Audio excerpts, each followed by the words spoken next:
দয়াল আমি তোমায় না চিনিলে তোমার কি আসে যায়, দুশ্মনেরা না চিনিলে তোমার কি আসে যায়, দুনু জাহা তোমারি নূরে কদমে ঝুকায় ইয়া রাসূলুল্লাহ আয়া হাবিবাল্লাহ পরুনি আয়া। তুমি ছিলে জমিনে আর চন্দ্র ছিল আসমানে, তুমি ছিলে জমিনে আর চন্দ্র ছিল আসমানে, মক্কারি কাফের গনে নবুয়াতের প্রমাণে করেন তোমায় আবেদন, চন্দ্র করতে দ্বিখণ্ডন করেন তোমায় আবেদন, চন্দ্র করতে দ্বিখণ্ডন, দেখে তোমার তর্জনী চাঁদ হয়ে যায় কুরবানি, দেখে তোমার তর্জনী চাঁদ হয়ে যায় কুরবানি, আশেকের প্রমাণ দিয়া চির অম্লানে হয়ে যায় ইয়া রাসূলুল্লাহ আয়া হাবিবাল্লাহ পরুনি ইয়া রাসূলুল্লাহ লা দয়াল আমি তোমায় না চিনিলে তোমার কি আসে যায়, দুশ্মনেরা না চিনিলে তোমার কি আসে যায়, দুনু জাহা তোমারি তোমারি তোমারি, দুনু জাহা তোমারি নূরে কদমে ঝুকায় ইয়া রাসূলুল্লাহ আপরুনি ইয়া রাসূলুল্লাহ।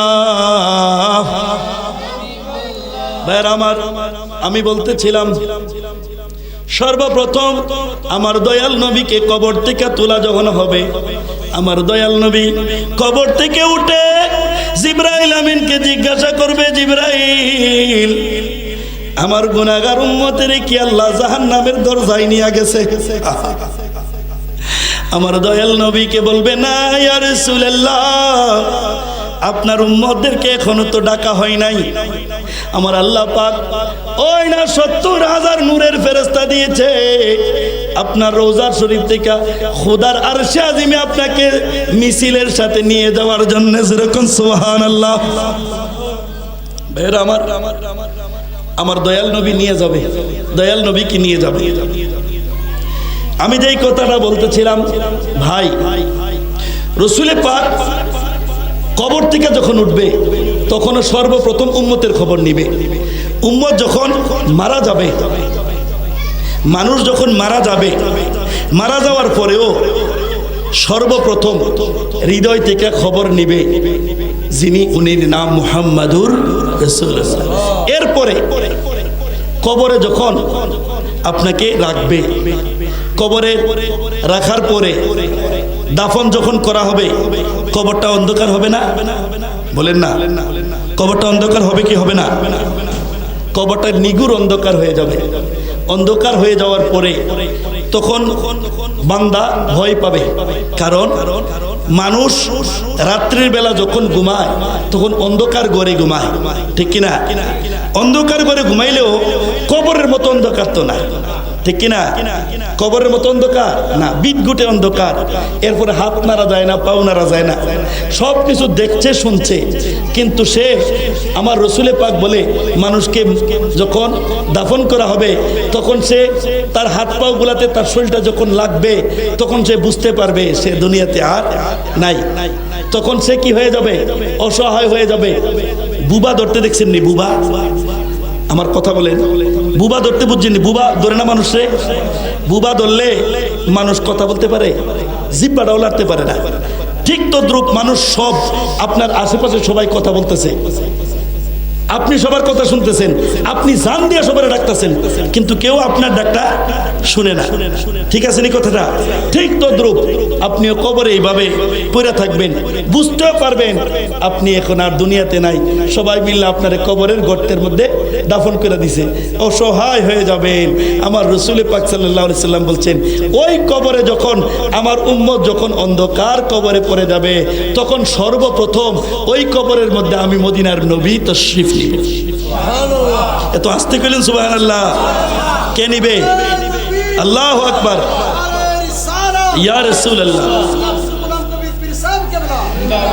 কবি নজরুল বলছেন দুঃখের দিনের, কিন্তু ভাই এই উঠান মাহফিল দিয়া আগের দিনে এই উঠান মাহফিল দিয়া মুরব্বীদের জন্য উঠানে উঠানে মাহফিল করে ইসালে সব মাহফিল করে সবাই দোয়া করত এবং দাওয়াত করত। কারে দাওয়াত করত?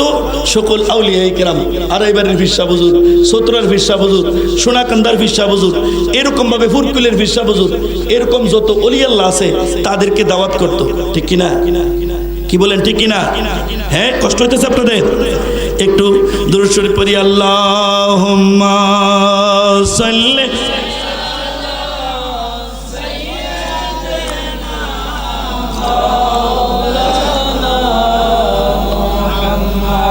ও আলা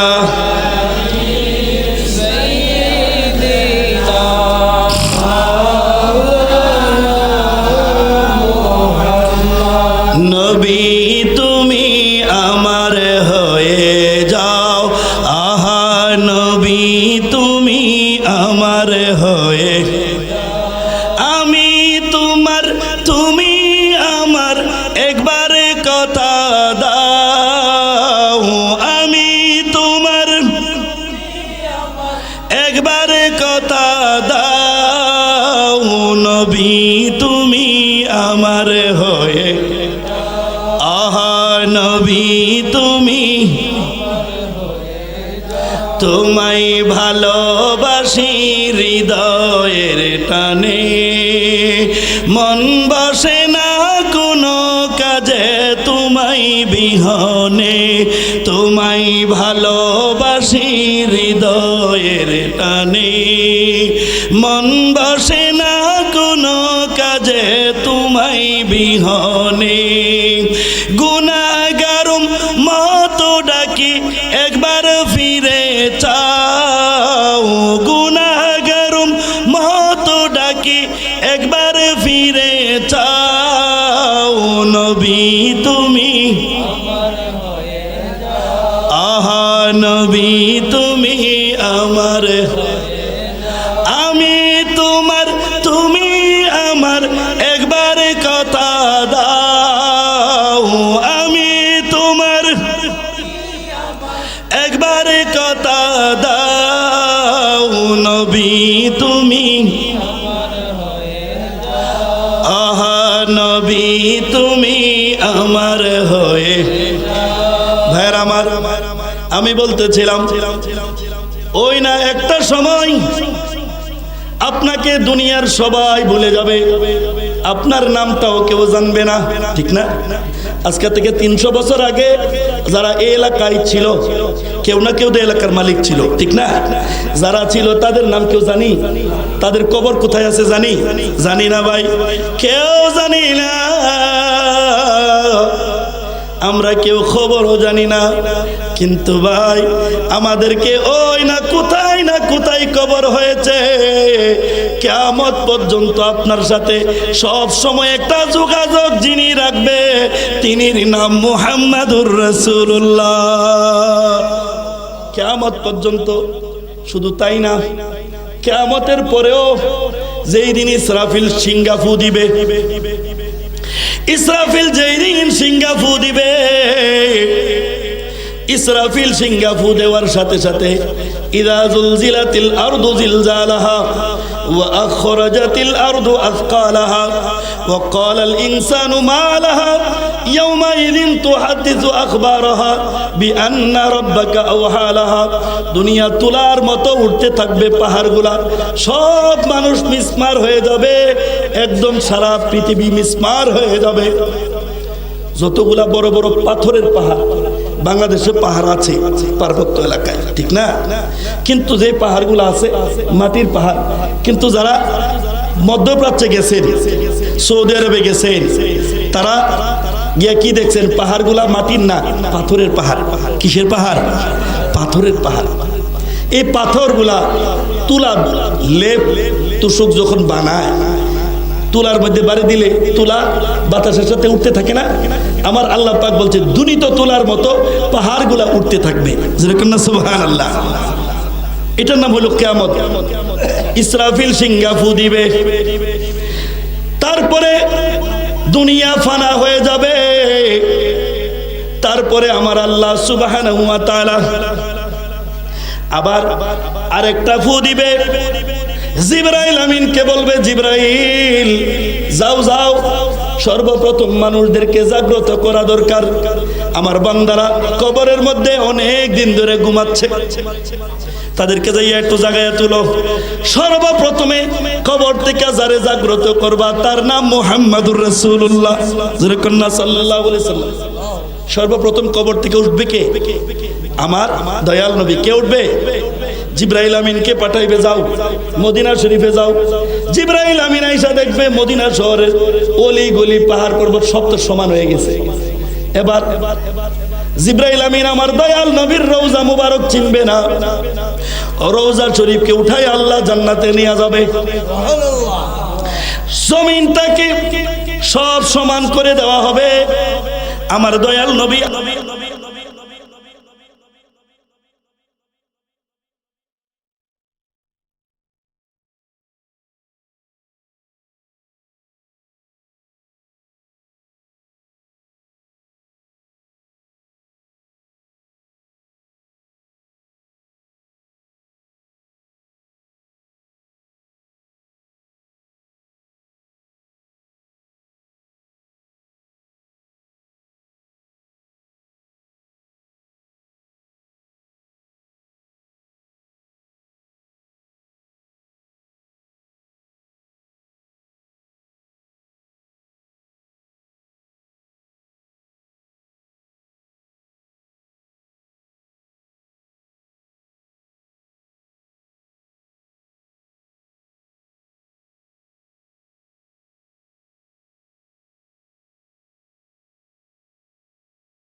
ঘোর দিমু নবী কামলিওয়ালা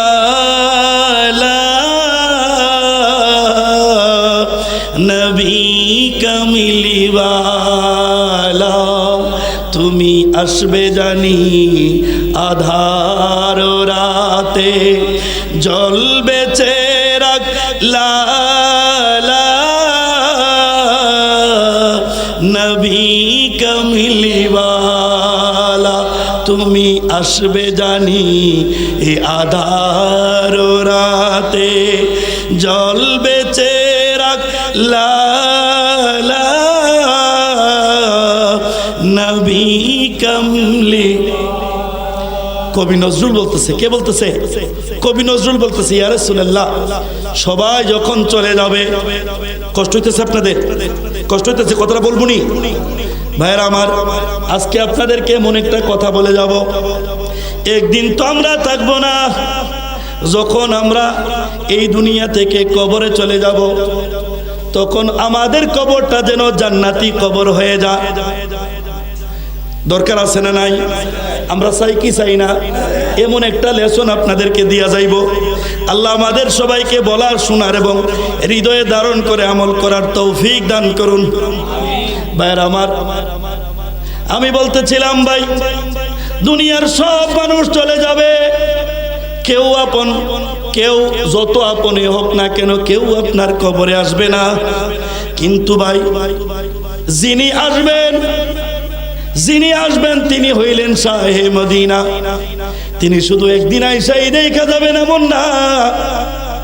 আমার আল্লাহ পাক বলেন, যখন ওই মানুষটা কবরে যখন আসবে, আমার নবীকে যখন চিনবে, নবীকে চিনার সাথে সাথে আমার আল্লাহ বলবেন, ইফরিশু ফিরাশাতাল জান্নাহ ওয়ালবিসু লিবাসাতাল জান্নাহ, তার কবরের মধ্যে জান্নাতি বিছানা বিছায়া দাও এবং তার পরনের মধ্যে জান্নাতি পোশাক পরায়া দাও। ভাইরা আমার, সর্বপ্রথম নবী আসবে, নবীরে যখন চিনবে, কবরে আর কোনো চিন্তা নাই। আপনার মাটির কবর আমার আল্লাহ জান্নাতের টুকরা বানায়া দিবে। ভাই তাইলে বিপদের, আমাদের বিপদের দিনের মূলত সাথী কে? সবাই বলেন না কে? একটু আওয়াজ দেন না কে?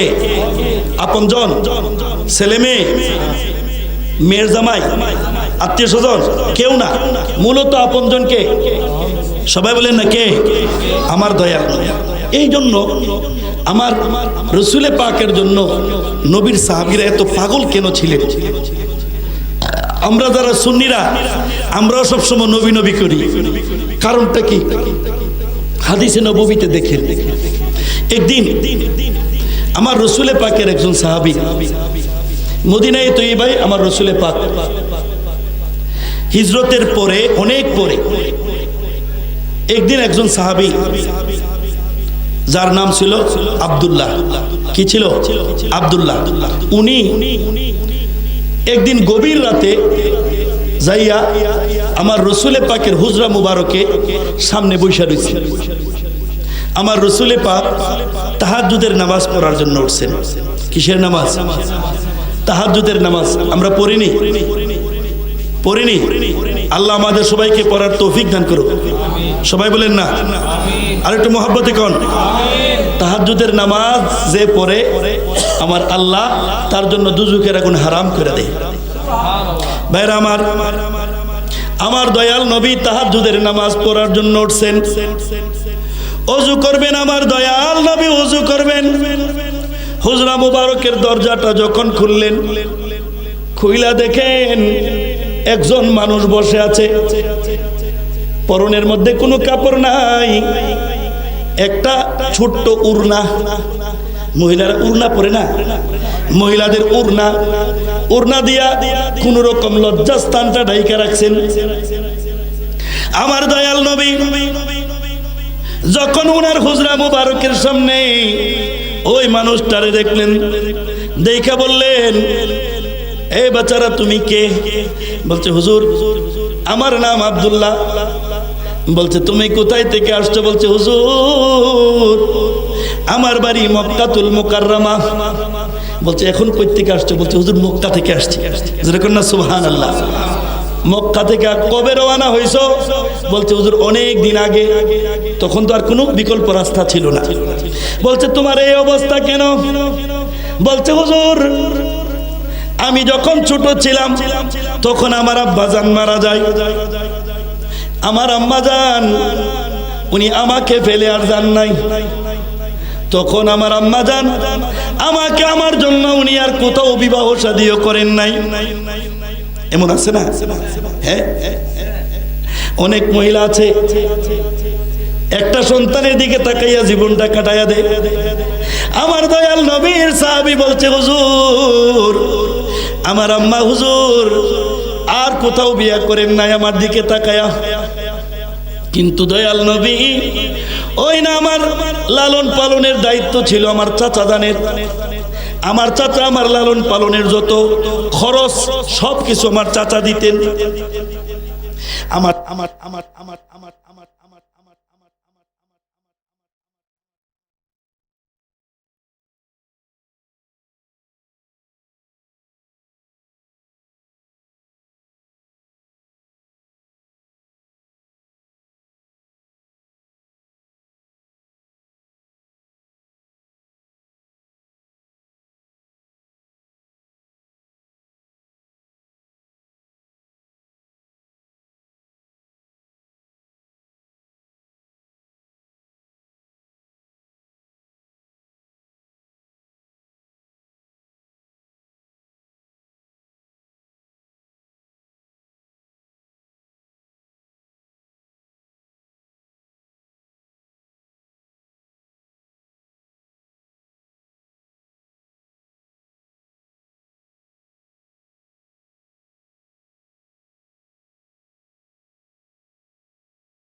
নারে রিসালাত।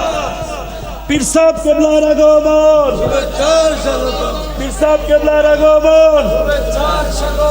নারে তাকবীর, নারে রিসালাত। আহলে সুন্নাত ওয়াল জামাত, আহলে সুন্নাত ওয়াল জামাত। নারে তাকবীর, নারে রিসালাত, নারে গৌসি। উনি অসুস্থ হয়ে গেলেন।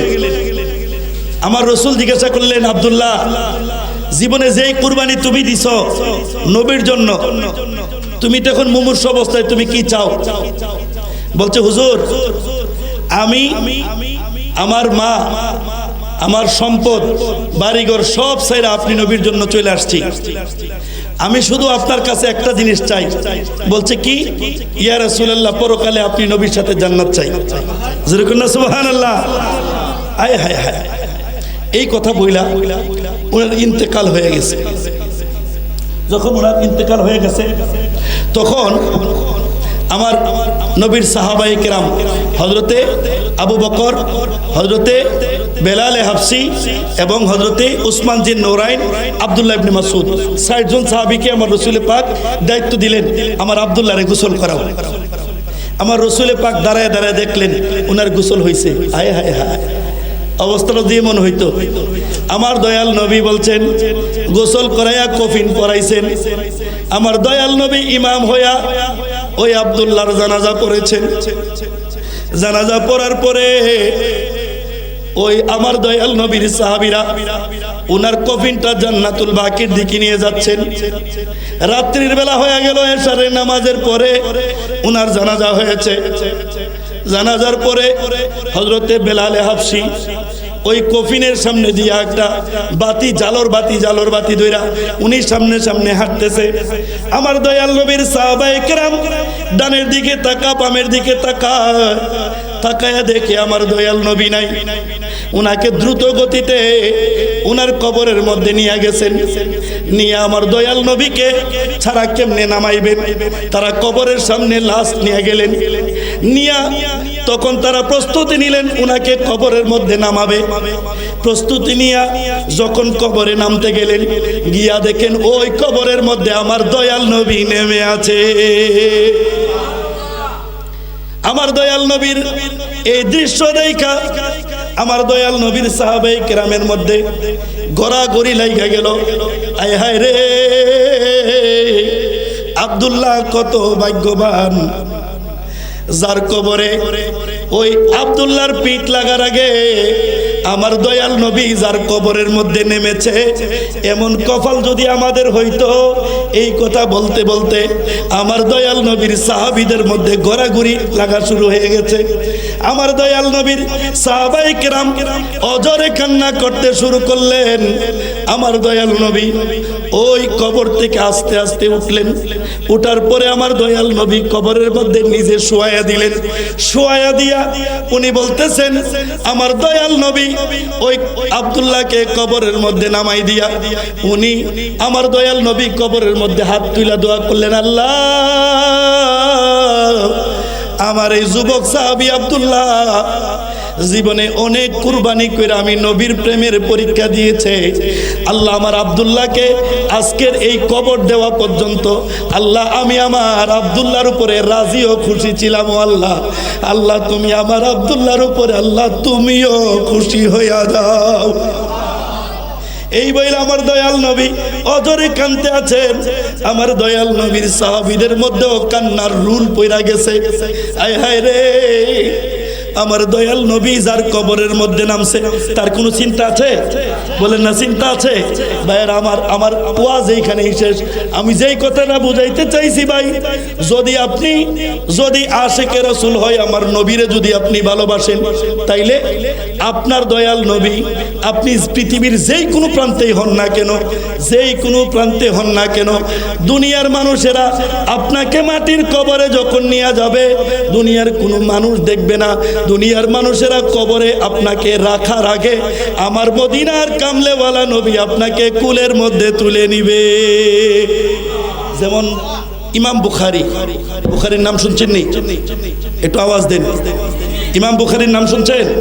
ইমাম বুখারী উনি যখন ইন্তেকাল করলেন, কথাটা একটু বলি, হুজুর রে বয় রেখা কষ্ট দিয়ে দাও, আলোচনা করে না বেয়াদবি, অনেক কষ্ট করেন, পরিশ্রম তো করেন তরিকতের জন্য, দিন রাত পরিশ্রম করেন।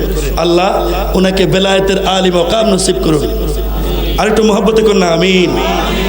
ভাই শুনেন, আমরা এখন অন্যরকম হয়ে গেছি। যদি আজকে এখানে মমতাজের গান হইতো, তাহলে অলিউল্লাহর বাড়ির মতো এরকম, মন্তাজ সর্দার সাহেবের বাড়ির মতো এরকম 40টা বাড়ি জোড়া দিল, জায়গা হইল না, ঠিক না? কি বলেন, ঠিক কিনা?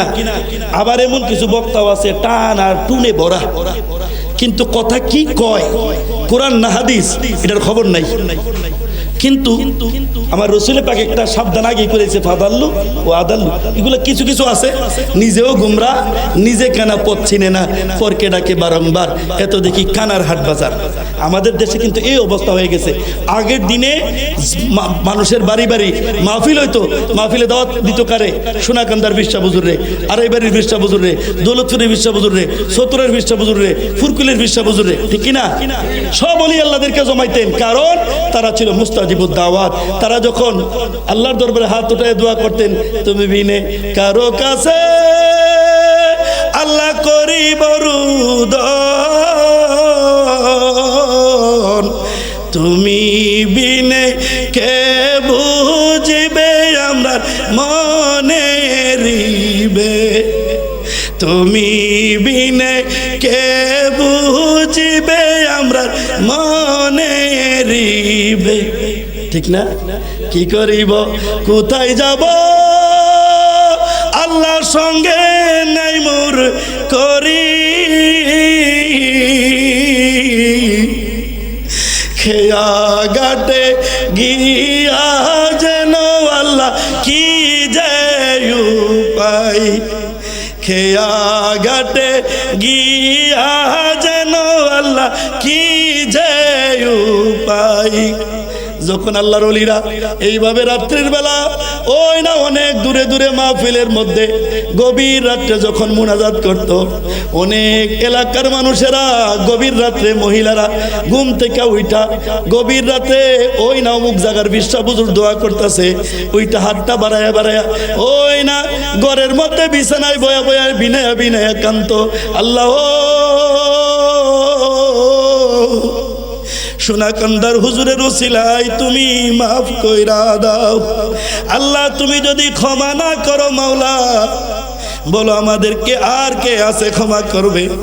আল্লাহ তোমার দরবারে ভিক্ষা চাই, তোমার বন্ধু নবীর খাতিরে আমাদেরকে মাফ কইরা দাও। এভাবে বিনয় বিনয় কানতেন।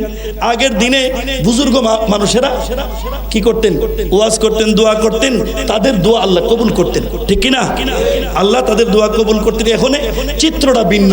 এখন বড় বড় আলেমরার মজলিসে যে এইগুলা ট্যাংরা ফুটি এইগুলা না আছে, বড় বড় মুহাদ্দিস ওনারা নিচে বয়ে তাহে, বড় বড় বুজুর্গ ওনারা বয়ে তাহে, কিন্তু ট্যাংরা ফুটিরে দাওয়াত দেয়। কারণ ট্যাংরা ফুটি কিছু কিছু নাচানাচি করে, ঠিক কিনা? তারাও ওয়াজ করবে, তারাও আলেম, কিন্তু ভাই যেখানে সোনাকান্দার বিশ্বাস বুজুর্গ থাকবে, এইখানে যদি একটা দাখিল পাশে একটা ছেলের যদি ওয়াজ করতে দিয়ে ওনারে বয় রাখে, এটা কি হয়? বলেন এটা কি হয়? না। আল্লাহ পাক আমাদের সবাইকে বুঝার তৌফিক দান করুক। আমি যে কথাটা বলতেছিলাম এই কথাটা বইলা শেষ করি, শুনেন। আমার রসুলে পাকের সুনানে বাইহাকি শরীফের একটা হাদিস, এই কথাটা বলে আমি শেষ করছি। আমার রসুলে পাক সাল্লাল্লাহু আলাইহি সাল্লাম বলছে, যদি কোনো মানুষ আমার রসুলুল্লাহরে ভালোবাসে, যদি কোনো মানুষ আমার রসুলুল্লাহরে ভালোবাসে, তাহলে আমার রসুলে পাক তারে আমার দয়াল নবীর কাছে টেনে নেয়। জোরে কন্যা সুবহানাল্লাহ। এইটা কি এখনো? হ্যাঁ এখনো। যেমন একটা উদাহরণ, আমাদের এই তরিকার আমাদের ফুরফুরা সিলসিলার একজন শায়েখ, যার নাম শেখ মঞ্জুর আহমদ রেফাই, নাম শুনছেন না? ফরাজিকেন্দ্রের বিশ্বাস বুজুর্গ, উনি জবরদস্ত আশেকে রাসূল ছিল। আমার জীবনে আমি এত বড় আশেকে রাসূল দেখি নাই, বুঝছেন? আমি একদিন ওনার সামনে একটা গজল গাইতেছিলাম, ও গো দয়াল নবী দয়া করো না, ও গো দয়াল নবী দিতেছি হাজিরানা, খালি ফিরে যাব না, দাঁড়িয়ে দয়ার দ্বারে দূর করো, দাঁড়িয়ে দয়ার দ্বারে দূর করো, ওগো দয়াল নবী। এই কাসিদারা আমি একদিন গাইতেছিলাম মিহারি মাহফিলে। উনি অনেক দূর থেকে কয়েকটা লাভ দিয়া মনে হয় উনি মাহফিলে চলে গেছে। উনি এমন এই কাসিদাটা পরে উনি দিয়া শুরু করলেন ওয়াজ, মনে হয় 2 ঘন্টা উনি দাঁড়ায় দাঁড়ায় এই কাসিদা পড়ছে, ক্যাম্প করছে। যত বাচ্চারা ছিল, ছোট ছোট বাচ্চারা অজরে কাঁদছেন। উনি যখন 2012 সালে হজ করতে গেছে, তখন যাওয়ার সময় সবার থেকে বিদায় নিয়ে গেছে, আমি আর আসবো না, তোমরা সবাই ভালো থেকো। উনি হজে যখন গেছে, মদিনা শরীফ থেকে আসার আগের দিন উনারে মুআল্লিম বলছে যে আমি মুআল্লিম যাই বলছে, হুজুর আগামীকালকে আমাদের ফ্লাইট, আমরা বাংলাদেশে চলে যাবো। তো ফরাজিগঞ্জের হুজুর বলতেছে না, আমি তো আর যাবো না ফিরা। বলছে না হুজুর, আমাদের ফিরতি ফ্লাইট, এই যে টিকিট তো হয়ে গেছে। বলছে না না, আমি যাবো না। উনি এই কথা বলতে বলতে উনার কান্দের মধ্যে একটা পাগড়ি ছিল, পরনে যেই কাপড়টা ছিল, এটা পরেই উনি সাথে সাথে আমার রসুলের পাকের এই রসুলের পাকের ইয়ার রোজা মুবারকের পাশে একটা 5 স্টার হোটেলে উনি ছিলেন। সুজা আমার রসুলের পাকের রোজা মুবারকে চলে আসছেন। আয়সা রসুলের পাকের রোজা মুবারকের কদম মুবারকের পাশে দাঁড়ায়া উনি গজল গাইছেন, দিও না রাসূলুল্লাহ, দিও না বিদায়, দিও না হাবিবাল্লাহ, দিও না বিদায়। এই গান গাইছে, ইয়া রাসূলুল্লাহ আপনার দরবার থেকে আমি ফিরা যাইতে চাই না, ইয়া রাসূলুল্লাহ আপনার দরবারে আমারে রাইখা দেন। যেরকম না সুবহানাল্লাহ। আমার দয়াল নবীর দরবারে যদি কেউ ভিখারি হয়, আমার দয়াল নবী কাউকে খালি হাতে ফিরাইয়া দিতে পারেন না, ঠিক কিনা? আমার দয়াল নবী কাউকে ফিরাইয়া দেয়। এই কথা বলতে বলতে উনি আমার দয়াল নবীর চরণের মধ্যে উনার ইন্তেকাল হয়ে গেছে। ইন্তেকাল হওয়ার পরে উনার জানাজা মদিনা আমার রসুলে পাকের রোজা মুবারকের সামনে হয়েছে, এবং আমার দয়াল নবীর কদম মুবারক বরাবর সুজা জান্নাতুল বাকিতে উনার দাফন হয়েছে। ভাইরা আমার, যদি আমার নবীরে যদি ভালোবাসি, তাইলে নবী আমাদেরকে কাছে নিবে কি নিবে না? সুনানে বাইহাকিতে ইমাম বাইহাকি বলতেছে, যদি কেউ নবীকে ভালোবাসে কাছে নিবে। একটা আরেকটা হাইসিয়ত হলো কেমনে? আরেকটা হাইসিয়ত হলো দুনিয়া থেকে যদি কেউ ভালোবাসে, তাইলে আমার রসুলের পাক সাল্লাল্লাহু আলাইহি সাল্লাম বলেন, এমন অনেক মানুষ আছে যারা আশিকে রাসূল। আবার জান্নাতুল বাকিতে এমন অনেক মানুষ আছে যারা দাফন হয় কিন্তু তারা আশিকে রাসূল না। আমার রসুলের পাক ইমাম বাইহাকি বলতে, আমি বলতেছি না, ইমাম বাইহাকি বলতেছে এমন অনেক মানুষ আছে তাদের কবর ট্রান্সফার হয়ে যাবে। আমার রসুলের পাক আশিকে রাসূল যারা আছে তাদেরকে আমার রসুলের পাক মদিনায়ে মুনাওয়ারার মধ্যে টেনে নিবে। যেরকম না সুবহানাল্লাহ। এক ইহুদির ছেলে যুবক, অনেক যুবক ভাই এখানে আছে, এক ইহুদির ছেলে যুবক আমার রসুলের পাকের প্রেমে উনি পাগল হয়ে গেছে। যুবকরে দইরা ইহুদি বেচারা এমন মাইর দিছে, মাইর দেওয়ার পরেও ওই যুবক বলতেছে না আমি আমার নবীকে ভালোবাসি। এক পর্যায়ে যুবক মারা গেছে। মারা যাওয়ার পরে আমার রসুলের পাক বলছে, আমার রসুলের পাক ওই আব্দুল্লাহর মতো তার কবরে নাই মা, বলছে কি আল্লাহ আমি এই যুবকের উপরে এখন পর্যন্ত রাজি ও খুশি, আল্লাহ তুমি তারে কবুল করে নাও। সুবহানাল্লাহ। লেসনটা হইলো এইটা, যদি আপনি আমি কবরে যাব, ঠিক কিনা? মাহফিলটা কিসের মাহফিল? কবরবাসী স্মরণে। কিসের স্মরণে? তা আমরা একদিন কবরবাসী হব কি হব না? ভাইয়ের আমার, কবরবাসী হওয়ার আগে নবীর সাথে একটা সম্পর্কের দরকার আছে না নাই? সবাই বলেন দরকার আছে না নাই? তাইলে কি করতে হবে? নবীর সাথে প্রেমের সম্পর্ক কি করতে হবে? নবীর সাথে প্রেমের সম্পর্ক করতে হবে কি হবে না? আল্লাহ পাক আমাদের সবাইকে তৌফিক দান করুন। আমিন কইতেন না? নবীর ভাষা, নবীর ভালোবাসা আমাদের হৃদয়ে ধারণ করার তৌফিক দান করুন। সবাই পড়ি আমিন। ওয়া আখিরু দাওয়ানা আনিল হামদুলিল্লাহি রাব্বিল আলামিন। আসসালামু আলাইকুম ওয়া রাহমাতুল্লাহি তাআলা ওয়া বারাকাতুহু।